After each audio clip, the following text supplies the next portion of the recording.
முல்லைத்தீவு முள்ளியவளை பகுதியில் சிறுமி ஒருவர் கர்ப்பமானதை தொடர்ந்து நபர் ஒருவர் கைது செய்யப்பட்டுள்ளதாக தெரிவிக்கப்பட்டிருக்கின்றது. தொடர்ந்து இவ்வாறான சம்பவங்கள் வடக்கு மாகாணத்தில் இடம்பெற்றுக் கொண்டிருக்கின்றமை எதிர்கால சந்தையினர் தொடர்பாக அச்சப்படுகின்ற அளவிற்கே இவ்வாறான சம்பவங்கள் அமைந்திருக்கின்றது.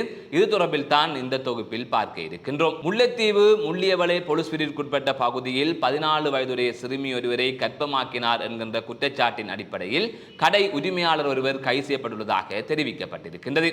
குறித்த சம்பவம் நேற்றைய தினம் பதிவாகி இருக்கின்றது. முள்ளியவளை பொலிஸ் பிரிவுக்குட்பட்ட பகுதியைச் சேர்ந்த 14 வயதுடைய சிறுமியையே இவ்வாறு கடை உரிமையாளர் ஒருவர் கர்ப்பமாக்கினார் என்கின்ற குற்றச்சாட்டின் கீழ் அவர் கைது செய்யப்பட்டிருக்கின்றார். குறித்த சிறுமி திடீர் உடல்நலக் குறைவால் முல்லைத்தீவு மாவட்ட வைத்தியசாலையிலே அனுமதிக்கப்பட்டிருந்தார். தொடர்ச்சியாக அவர் கர்ப்பம் தரித்தது தெரிய வந்தது. அதன் பின்னர் மேற்கொள்ளப்பட்ட விசாரணைகளின் அடிப்படையில் கடை உரிமையாளர் கைது செய்யப்பட்டுள்ளதாக கூறப்படுகின்றது. குறித்த சிறுமி அடிக்கடி அந்த கடைக்கு சென்று வருவதாகவும் இவ்வாறான பின்னணியிலே இந்த சம்பவம் இடம்பெற்றிருக்கலாம் என்கின்ற சந்தேகத்தில் அந்த கடை உரிமையாளர் கைது செய்யப்பட்டுள்ளதாக தற்பொழுது செய்திகள் வெளியாகி இருக்கின்றது. இந்த சம்பவம் முல்லைத்தீவில் பெரும் அதிர்ச்சியை ஏற்படுத்தி இருக்கின்றது. அதனை தாண்டி இவ்வாறான சம்பவங்கள் வடக்கு மாகாணத்தில் தொடர்ச்சியாக இடம்பெற்று வருகின்றமை மிகவும் வேதனை அளிக்கின்ற வகையிலே இருக்கின்றது. இதேவேளை சில தினங்களுக்கு முன்னர் யாழ்ப்பாணத்தில் ஒரு சம்பவம் பதிவாக இருந்தது. தன்னிடம் படிக்கின்ற மாணவிகளை ஆசிரியர் ஒருவர் அங்கச்சேட்டை செய்வதும் பாலியல் தொந்தரவு கொடுப்பதுமாக இருந்திருக்கிறார். இது தொடர்பாக மாணவி ஒருவர் பெற்றோருக்கு தெரிவித்த நிலையில் பெற்றோர் இது தொடர்பான நடவடிக்கைகளை மேற்கொண்டிருந்தார்கள். அதன் பின்னராக மானிப்பாய் போலீசார் இது தொடர்பாக விசாரித்த போது பல மாணவிகளிடம் குறித்த ஆசிரியர் இவ்வாறு அங்கச்சேட்டை விட்டதாகவும் பாலியல் தொந்தரவு கொடுத்ததாகவும் மாணவிகள் கூறியிருக்கிறார்கள். அதன் பின்னராக தற்பொழுது அவர் நீதிமன்றத்தில் முன்னிலைப்படுத்தப்பட்ட நிலையில் 14 நாட்கள் விளக்கமறியலில் அவர் வைக்கப்பட்டுள்ளதாக செய்திகள் வெளியாகி இருக்கின்றது. அதை தவிர கிளிநொச்சியிலும் ஒரு சம்பவம் ஒன்று பதிவாகி இருந்தது. கிளிநொச்சியிலும் சிறுமி ஒருவர் சகோதரியின் காதலனால் துஷ்பிரயோகத்திற்கு உள்ளாக்கப்பட்டிருந்தார் என்கின்ற செய்தியும் வெளியாகி இருந்தது.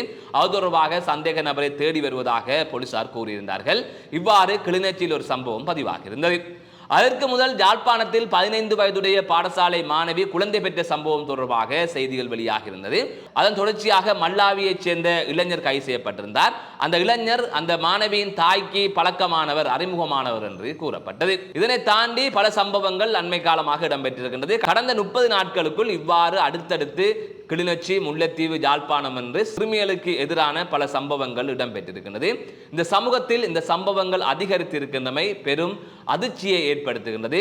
வடக்கு மாகாணத்தில் சிறுமிகள் வாழ முடியாத நிலை இருக்கின்றதா, அவர்களால் நிம்மதியாக நடமாட முடியாதா என்கின்ற கேள்வியும் அச்சமும் எழுந்திருக்கின்றது. இதனை தாண்டி சில மாதங்களுக்கு முன்னர் மன்னாரில் சிறுமி துஷ்பிரயோகத்திற்கு உள்ளாக்கப்பட்டு கொலை செய்யப்பட்டிருக்கின்றார் என்கின்ற சந்தேகத்தின் அடிப்படையில் நபர் ஒருவர் கைது செய்யப்பட்டிருந்தார். அதற்கு பிறகாக சிறையில் குறித்த நபர் தடுத்து வைக்கப்பட்டிருந்தார். அதன் பின்னராக அவரது மருத்துவ தேவையின் பொருட்டு வெளியிலே கொண்டு வந்த நிலையில் அவர் தப்பி ஓடிவிட்டதாக செய்திகள் வெளியாக இருந்தது. ஆனால் அவரை தற்பொழுது வரை கைது செய்தார்களா என்பது தொடர்பான செய்திகள் நாம் அறிந்து கிடைக்கப்பெறவில்லை.